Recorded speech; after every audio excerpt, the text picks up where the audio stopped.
Madeline by Ludwig Bemelmans.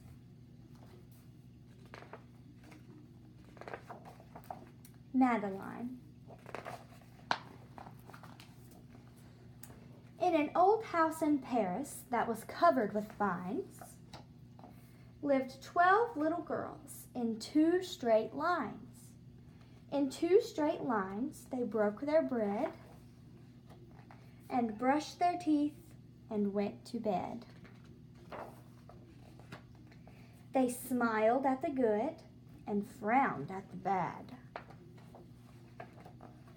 And sometimes they were very sad.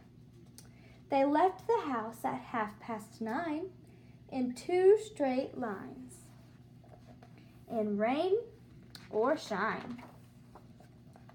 The smallest one was Madeline. She was not afraid of mice.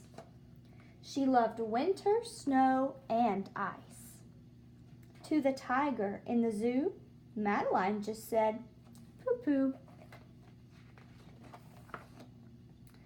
And nobody knew so well how to frighten Miss Clavell. In the middle of one night, Miss Clavell turned on her light and said, "Something is not right." Little Madeline sat in bed, cried and cried. Her eyes were red. And soon after Dr. Cone came, he rushed out to the phone. And he dialed, "Denton 106. Nurse," he said, "it's an appendix." Everybody had to cry. Not a single eye was dry. Madeline was in his arm, in a blanket, safe and warm. In a car with a red light, they drove out into the night. Madeline woke up 2 hours later in a room with flowers. Madeline soon ate and drank. On her bed there was a crank, and a crack on the ceiling had the habit of sometimes looking like a rabbit. Outside were birds, trees, and sky, and so 10 days passed quickly by. One nice morning, Miss Clavell said, "Isn't this a fine day to visit Madeline?" "Visitors from 2 to 4, read a sign outside her door. Tiptoeing with solemn face, with some flowers and a vase.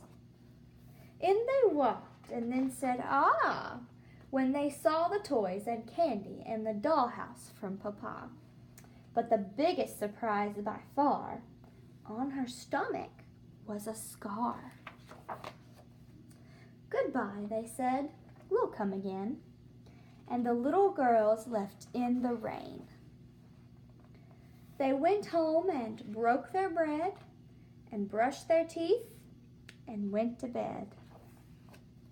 In the middle of the night, Miss Clavell turned on the light and said, "Something is not right." And afraid of a disaster, Miss Clavell ran fast and faster. And she said, "Please, children, do tell me what is troubling with you."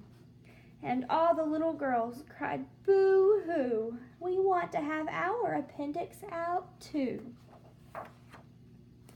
"Good night, little girls. Thank the Lord you are well. Now go to sleep," said Miss Clavell. And she turned out the light and closed the door. And that's all there is. There isn't any more.